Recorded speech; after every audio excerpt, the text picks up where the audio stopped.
जो परमहंस स्थिति को प्राप्त महापुरुष हैं, उन्हीं से बाल्यावस्था में जब घर से निकले थे तो कुछ समय बाद ये प्रश्न किया था।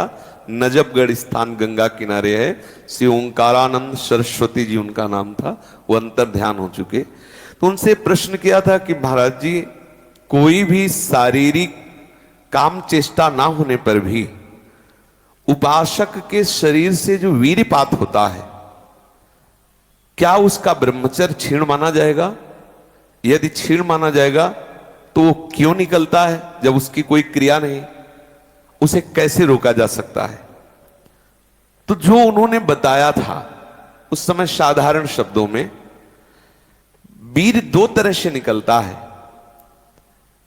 एक तो जो घातक है वो उसी के शरीर से निकलेगा जिसने हस्तमैथुन किया है, या गंदी क्रियाएं करके बच्चापन से ही वीर्य को नष्ट किया है। जैसे 12-13 वर्ष की अवस्था है और उस अवस्था से आप अपने कुसंग के कारण वीर्य का नाश कर रहे हैं, तो कुछ वर्षों तक हस्तमैथुन करने वाला या अन्य गंदी चेष्टा करने वाला ये नहीं जान पाता है कि इसके द्वारा मेरी हानि हो रही, वो नहीं समझ पाता, क्योंकि जीवनी शक्ति भगवान अपनी तरफ से देते हैं। वो बिल्कुल ना खाए और हस्तमैथुन करे तो भी उसको समझ में नहीं आएगा।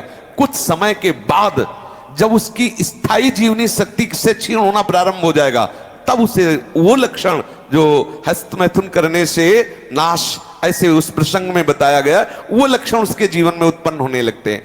अब यदि वो किसी संग के प्रभाव से हस्तमैथुन बंद कर देता है तो उसका वीर्यपात होगा। अगर वो 3 दिन में वीर्यपात करता रहा है तो 3 दिन में वीर्यपात होगा, पक्का होगा, क्योंकि उसका अभ्यास बन गया है। 2 तरह का ये वीर्यपात माना जाता है। एक, जैसे आप ठीक दिनचर्या से चल रहे हैं, आपका खान पान संयम सब ठीक।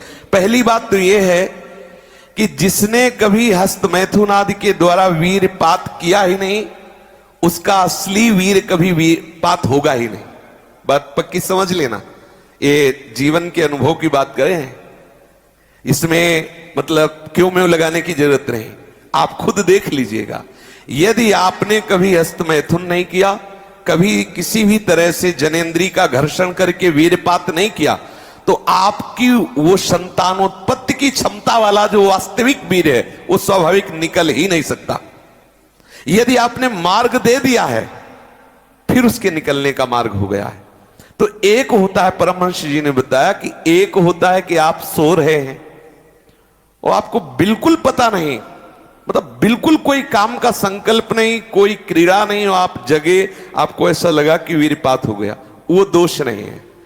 जैसे जब हम गुड़ बनाते हैं तो उसमें गंदा फेन निकलता है ऊपर, पतोई कहते हैं गांव में। जैसे अरहर की दाल जब उबाली जाती थी गांव में तो ऊपर उसका फेन निकलता है, ऐसे ही ये शरीर का विकार निकला, ना कि ब्रह्मचर्य नष्ट करने वाला वीर्य। बहुत ध्यान पूर्वक सुनने लायक। उपासक को उसमें परेशान नहीं होना। आपको बिल्कुल पता नहीं चला, कोई चेष्टा नहीं हुई, किसी भी तरह की हरकत नहीं हुई, और आप जगे हो, आपको लगा कि वो हमारे वस्त्र गंदे हो गए, तो वो आप ब्रह्मचारी ही हैं, आपके ब्रह्मचार्य का नाश नहीं हुआ, वो जीवनी शक्ति नहीं निकली। और आप हस्तमैथुन या अन्य क्रियाओं द्वारा वीर्यपात करते रहे और आज आपने रोक दिया कि आज से नहीं करूंगा, तो बंद नहीं हो जाएगा, वो चलेगा। अगर आप ठीक नियम से चलेंगे तो 6 महीना लगेंगे आपको उसको कवर करने में, 6 महीना लगेंगे। और अगर आपने प्रमाद स्थिति की, वो तो निकल ही जाता है, फिर हमको करने से क्यों मना किया जाता है? तो आप देख लेना, कुछ समय बाद आपकी हालत बहुत गंभीर हो जाएगी, जो आप बता भी नहीं पाएंगे किसी से। क्या गंभीर हो जाएगी?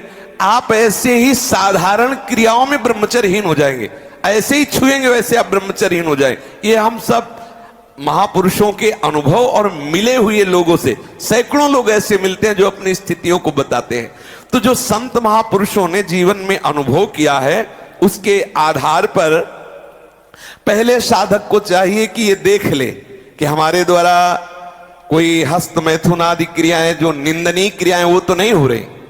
एक हमारे अंदर मान्यता बैठ गई है कि वीर चरण में ही आनंद है, ये साधक को छोड़ना होगा।